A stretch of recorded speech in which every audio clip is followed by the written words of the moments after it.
People who know nothing about the geography of the earth can talk about heaven and hell.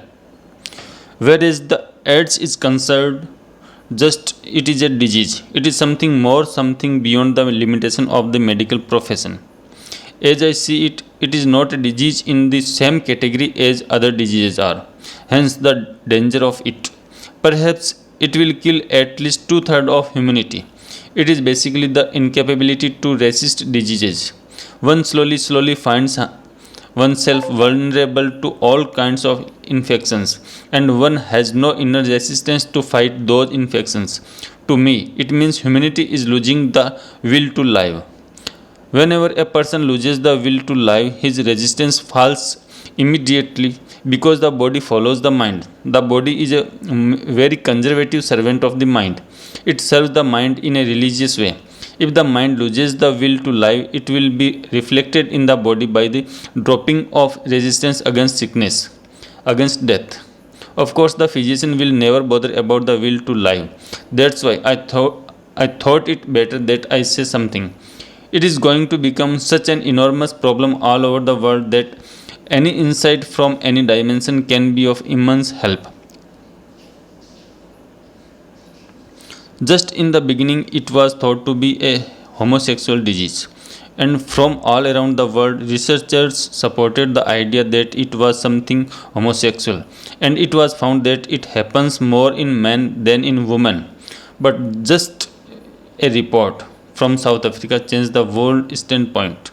South Africa is greatly involved in researching about the disease because South Africa is the most affected area. It seems blacks are almost twice as vulnerable to the disease as white people. South Africa is suffering from a great epidemic of AIDS. Hence, they have been researching it is a question of life and death.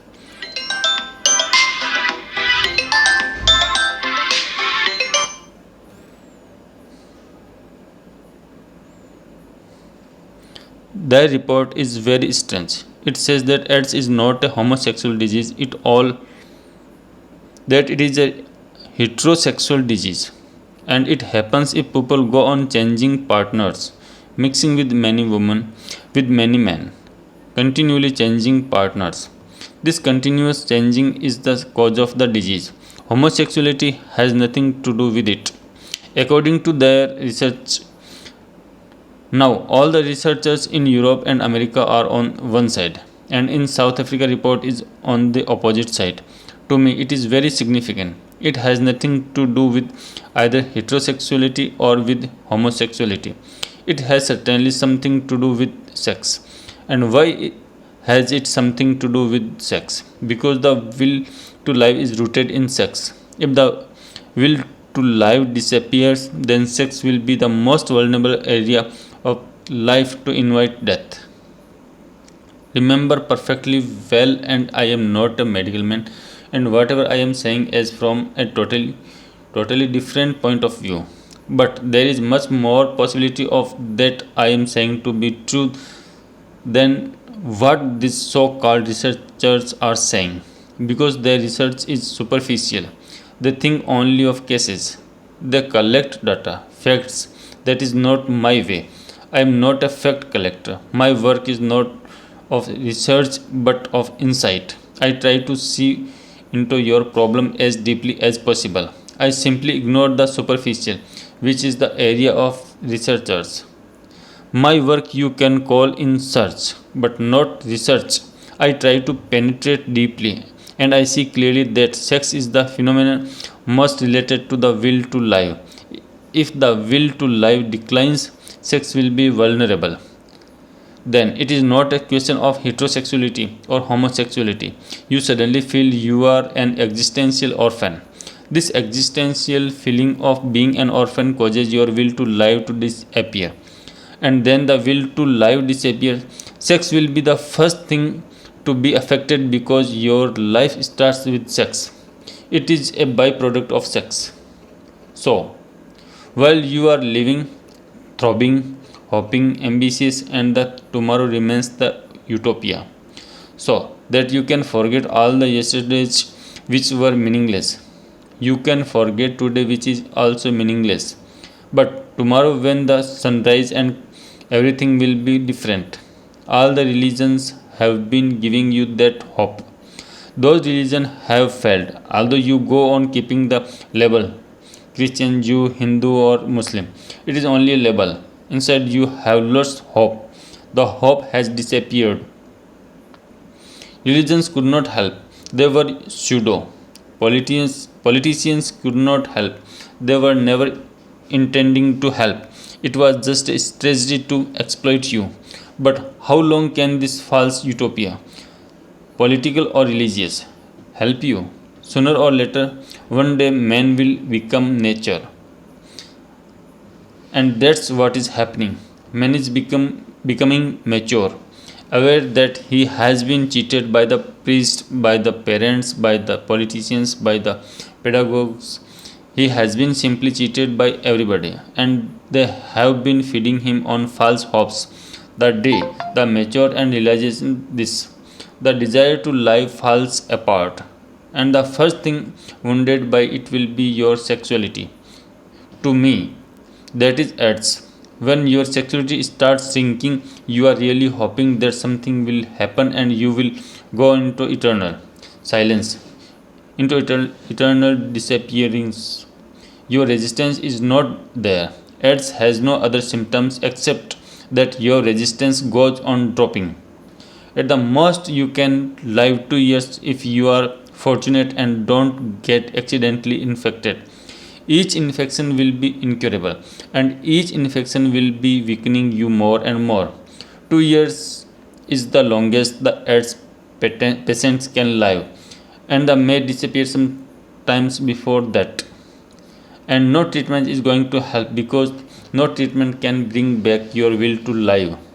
That I am doing here is multidimensional. You are not fully aware of what I am trying to do.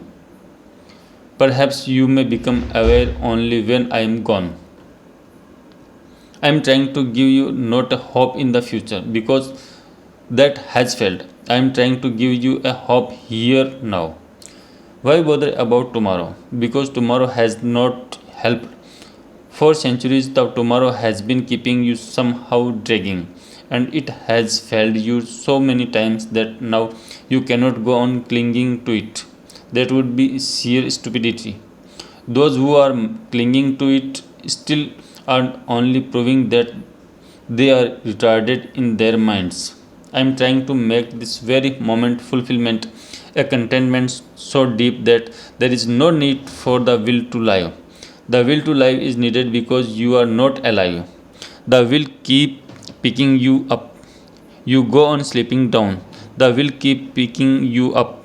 I am not trying to give you a new will to live. I am simply trying to teach you to live without any will, to live joyously. And everybody is capable of living joyously. It is the tomorrow that goes on poisoning you. Forget yesterday. Forget tomorrows. This is only day. Let's celebrate it and live it. And just by living it, you will be strong enough so that without the will to live, you will be able to resist all kinds of diseases, all suicidal attitudes. Just being fully live is such a power that not only can you live, you can make others a flame, a fire. This has been a well known fact. When there are great epidemics, you have not wondered why the doctors, the nurses, and others don't get infected. They are human beings just like you, and they are overworked, more vulnerable to infection because they are continually tired. When there is an epidemic, you cannot insist on a 5 hours day or 6 hour day and a 5 day week. An epidemic is an epidemic. It does not bother about your holidays and your overtime. You have to work, people work 16 hours, 18 hours every day or months. Still, the doctors, the nurses, and Red Cross people, they don't get infected. What is the problem? Why are others getting infected? These are similar kinds of people. If just having a Red Cross on your shirt, then put the Red Cross on everybody's shirt on every house. The Red Cross, if the Red Cross is preventing infection, it would be so easy. But that is not the thing. No, these people are so much involved in helping others. They don't have any tomorrow. This moment is no involving. They don't have any yesterday. They don't have any time to think or even worry. I may get infected. Their involvement. Then millions of people are dying. Can you think of yourself and your life and your death? Your whole energy is moving to help people, to do whatever you can do. You have forgotten yourself, and because you have forgotten yourself, you cannot be infected. The person who could have been infected is absent. He is so involved in doing something. He is in so lost in some work. It does not matter whether you are painting or sculpting or you are serving a dying human being. It does not matter what you are doing. What matters is, are you totally involved in the here now? If you are involved in the here now, you are completely out of the area where infection is possible. When you are so much involved, your life becomes such a torrential force, and you will see. Even a lazy doctor in a time of epidemic, when hundreds of people are dying, suddenly forgets his laziness, and all doctor suddenly forgets his age. AIDS to me is an existential sickness. That is why the medical professional is going to be in tremendous difficulty unless they try to understand the very root. And for that, medicine will not help. Only meditation can help. Only meditation can release your energy here now. And then there is no need to any hope for any utopia, for any paradise anywhere. Each moment is a paradise into itself. But as far as my qualifications are concerned, I am not qualified to say anything about AIDS. I have never even taken the course on first aid. So please forgive my entering into something which is not my business, but I go on doing that, and I am going to continue to do that.